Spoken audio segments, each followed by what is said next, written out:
I'm William Kimmitt, Undersecretary of Commerce for International Trade. In celebration of World Trade Month, the U.S. Commercial Service is hosting Export Week during the first week of May. Export Week delivers trade and industry-focused programs built specifically for U.S. businesses ready to compete globally.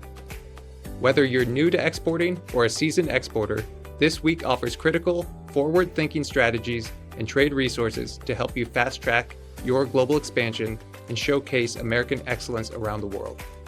Under President Trump's America First trade agenda, we are ensuring that U.S. manufacturers can compete and win on a level playing field around the world. The U.S. Commercial Service is on the front lines of this mission, empowering American companies to export to global markets and fuel job creation right here at home. Join us for Export Week 2026 to accelerate your export success.